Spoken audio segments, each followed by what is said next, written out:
విశాఖ ఉక్కు ఆంధ్రుల హక్కు అనే నినాదం మన జాతి నినాదం, ఆంధ్ర యొక్క ఊపిరి. 32 మంది ప్రాణత్యాగాలు చేసి సాధించుకున్నటువంటి ఈ విశాఖ స్టీల్ ప్లాంట్ ని మరి ఈ రోజున ఒక ముఖ్యమంత్రి హోదాలో చంద్రబాబు నాయుడు గారు వైట్ ఎలిఫెంట్ తో కంపేర్ చేసి ఎంత చిన్న చూపుతో మాట్లాడాడనేది దుర్మార్గం అని తెలియజేస్తున్నా. నేను అడుగుతా ఉన్నాను చంద్రబాబు నాయుడు గారిని, అసలు వైట్ ఎలిఫెంట్ అంటే ఏంటి చంద్రబాబు నాయుడు గారు అని కాస్త చెప్పండి. మాకు తెలిసి, రాష్ట్ర ప్రజలకు తెలిసైతే మాత్రం వైట్ ఎలిఫెంట్ అని ఏదైనా మనకు భారం అనిపిస్తే దాన్ని వైట్ ఎలిఫెంట్ తో పోలుస్తాం. మరి ఈ రోజున మీరు వైట్ ఎలిఫెంట్ తో విశాఖపట్నం స్టీల్ ప్లాంట్ ని రోజు పోలుస్తున్నారు అంటే విశాఖపట్నం స్టీల్ ప్లాంట్ మీకు భారం అయిందనా అర్థం?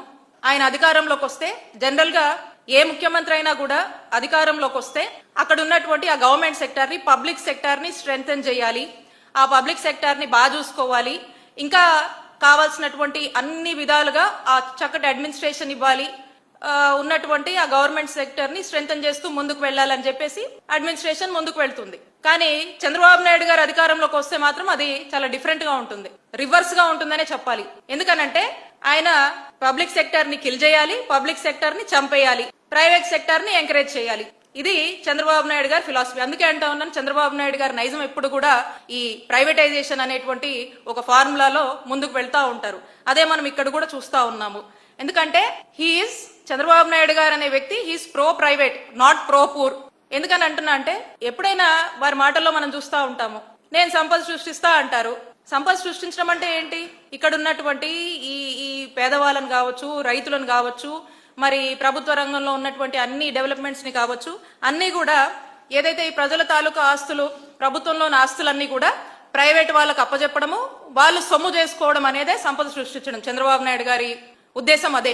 ఇక మాట్లాడితే అంటారు, నేను పేదరిక నిర్మూలన కోసం పనిచేస్తానని అంటా ఉంటారు చంద్రబాబు నాయుడు గారు. పేదరిక నిర్మూలన కోసం కాదు, పేదలనే నిర్మూలించేందుకు చంద్రబాబు నాయుడు గారు పనిచేస్తారు. అదే మనకు స్పష్టంగా అర్థమవుతుంటది. ఇక ఇప్పటి పరిస్థితి ఏంటి, ఈ రాష్ట్ర పరిస్థితి ఏంటి అనేది పక్కన పెట్టి, చంద్రబాబు నాయుడు గారు ఎప్పుడు కూడా విజన్ 2047, 2057 అని చెప్పేసి ఇక ఏవో ఎలివేషన్లు వేసుకొని ఎక్కడ లేని ప్రెజెంటేషన్లు అన్ని తెచ్చి ఎప్పటి గురించో చెప్తాడు. ఈ రోజు పరిస్థితి ఏంటి, ఈ రోజు ఈ రాష్ట్రంలో పరిస్థితి ఏంటి, రాష్ట్రానికి అవసరమైనటువంటి ప్రాజెక్టులు ఏంటి, ఈ రాష్ట్ర ప్రజలకు ఏం కావాలి, రాష్ట్ర ప్రజల బాధలేంటి, రాష్ట్ర ప్రజలకు కావాల్సినటువంటి అవసరాలు ఏంటి అనే దాని మీద ఏమాత్రం కూడా చంద్రబాబు నాయుడు గారికి చిత్తశుద్ధి ఉండదు.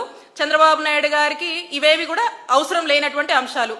ఎంతసేపు ప్రైవేటైజేషన్ లేదా ఇక ప్రొజెక్టెడ్ విజన్ గురించి, వాటికి సంబంధించినటువంటి ఎలివేషన్ల గురించే ఆయన ఎంతసేపు కూడా ఫోకస్ చేస్తూ ముందుకు వెళ్ళటం మనం చూస్తా ఉన్నాం. నువ్వు ఇంట్లో పడుకొని పని చేయకపోతే ఎట్లయ్యా? గుర్తుపెట్టుకోవాలి, మీరందరూ కూడా ఏం తయారయ్యారంటే ఊరికే జీతాలు ఇస్తారా? పని చేయాలి కదా. ప్రతి ఒక్కసారి కేంద్రం రాష్ట్రం డబ్బులు ఇస్తారా? మీరు కూడా గుర్తుపెట్టుకోవాలి, పని చేయాలి. పని చేయకపోతే ఎన్నిసార్లు గవర్నమెంట్ ఎక్కడి నుంచి డబ్బులు తెచ్చిస్తామండి? ఇది ట్యాక్స్ పేయర్స్ మనీ కదా. ఇది ఎఫిషియన్సీ ఉండాల్సిన పని లేదా? ఆంధ్రుల హక్కు విశాఖ ఉక్కు.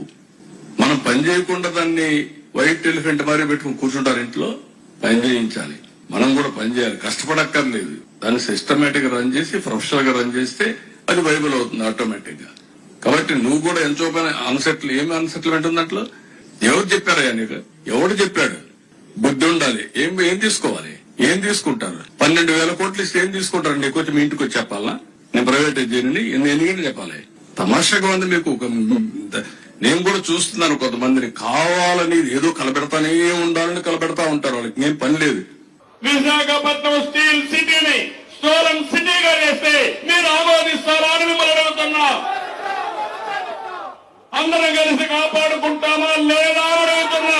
అంటే అప్పుడు ఓట్ల కోసం ఒకలాగా, ఇప్పుడేమో గెలిచిన తర్వాత ముఖ్యమంత్రిగా మాట్లాడినప్పుడు ఒకలాగా, ఒక ద్వంద్వ వైఖరి అనేది కనపడతా ఉంది. అలాగే విశాఖ స్టీల్ ప్లాంట్ కి చంద్రబాబు నాయుడు గారు ఏ విధంగా వెన్నుపోటు పొడుస్తున్నారు, విశాఖ స్టీల్ ప్లాంట్ కి ఏ విధంగా చంద్రబాబు నాయుడు గారు ఊరేస్తున్నారు అనేది మనకు స్పష్టంగా అర్థమవుతా ఉంది. జగన్మోహన్ రెడ్డి గారు నరేంద్ర మోడీ గారికి లేఖ రాసి, ఈ లేఖలో స్పష్టంగా వారు ఏమన్నారంటే, ప్రైవేటుకు వద్దు, విశాఖ ఉక్కుపై ప్రధాని మోదీకి నాటి సీఎం జగన్మోహన్ రెడ్డి గారి లేఖ. రాష్ట్రానికే అది ఆభరణం, దాన్ని కాపాడుకుంటాం. సంస్థ పునరుద్ధరణకు ప్రత్యామ్నాయ మార్గాలు చూడాలి. కేంద్రంతో కలిసి పనిచేయడానికి మా ప్రభుత్వం సిద్ధంగా ఉంది. దీర్ఘకాలం పోరాడి సాధించుకున్న ప్లాంటు ఇది. 2002 నుంచి 2015 వరకు సంస్థ లాభాల్లోనే ఉంది. సొంత గన్ను లేకపోవడం, వ్యయం పెరగడంతో లాభాలు తగ్గాయి. పెట్టుబడులు ఉపసంహరణ కన్నా అండగా ఉండి చేయూతనివ్వండి. ప్లాంట్ తప్పకుండా లాభాల బాట పడుతుంది. సొంత గనులు కేటాయిస్తే ఉత్పత్తి వ్యయం తగ్గుతుంది. రుణాలను ఈక్విటీలుగా మారిస్తే వడ్డీ భారం ఉండదు అని చెప్పి ఇలాంటి కీలకమైనటువంటి అంశాలన్నీ కూడా మరి మా నాయకుడు జగన్మోహన్ రెడ్డి గారు ఆనాడు ప్రధానమంత్రి మోడీ గారికి ఈ లేఖ రాసి, ఇంకా మేము ఏదన్నా కొన్ని అంశాల్లో సపోర్ట్ గా ఉన్నాము, అయినప్పటికీ కూడా పొత్తులో ఉండి కూడా ఈ రోజు మీరు కేంద్రానికి ఏం సంకేతాలు పంపిస్తున్నారు? విశాఖ స్టీల్ ప్లాంట్ ని ఈ రోజు చంపే ప్రయత్నం చంద్రబాబు నాయుడు గారు చేస్తున్నారు. ఈ లేఖనే కాదు, ప్రధాని మోడీ గారు వచ్చినప్పుడు విశాఖలో జరిగినటువంటి ఒక సభలో కూడా ఈ వైజాగ్ స్టీల్ ప్లాంట్ ని ప్రైవేటీకరించొద్దని, ఆ విషయంలో తన యొక్క రిక్వెస్ట్ ని సానుకూలంగా స్పందించాలని కోరారు. అలాగే తమకు రాష్ట్ర ప్రయోజనాలే ముఖ్యమని జగన్మోహన్ రెడ్డి గారు ఆ సభలో కూడా చెప్పడం జరిగింది. విశాఖ స్టీల్ ప్లాంట్ ప్రైవేటీకరణ అనేది దాంట్లో భాగంగా సంస్థను ముక్కలు చేస్తున్నారు ఈ చంద్రబాబు నాయుడు గారు వచ్చాక. మరి ప్లాంట్ లో ఇప్పటికే 32 విభాగాలు కూడా ప్రైవేట్ పరం చేశారు. సంస్థలో కొత్త ఉద్యోగాల భర్తీ లేదు. స్టీల్ ప్లాంట్ భూములు ఇచ్చిన 8,000 మంది వాళ్ళకు కూడా ఉద్యోగాల కోసం గత 40 ఏళ్లుగా కూడా ఎదురు చూస్తా ఉన్నారు. మరోవైపు స్టీల్ ప్లాంట్ కార్మికుల యాజమాన్యం జీతాలు కూడా బకాయి పడినటువంటి పరిస్థితులు ఉన్నాయి. మరి టీడీపీ కూటమి వైఖరితో ప్రత్యక్షంగా దాదాపు 20,000 మంది రెగ్యులర్, కాంట్రాక్ట్ ఉద్యోగులకు అన్యాయం జరుగుతుండగా పరోక్షంగా లక్షలాది మందిపై ఈ ప్రభావం చూపుతుంది. కేంద్రంతో కుమ్మక్కై ఆంధ్ర హక్కైనటువంటి విశాఖ ఉక్కును కళ్ళెదుటే ఉరితీస్తున్నారు. ఇప్పటికే నేను చెప్పాను ఇందాక, 32 మంది ప్రాణ త్యాగాలతో మరి ఏర్పడినటువంటి విశాఖ స్టీల్ ప్లాంట్, ఇకనైనా ఈ టీడీపీ కూటమి ప్రభుత్వం మరి తమ వైఖరి మార్చుకొని ఈ విశాఖ స్టీల్ ప్లాంట్ ని కాపాడాలని మేమంతా కూడా డిమాండ్ చేస్తా ఉన్నాము.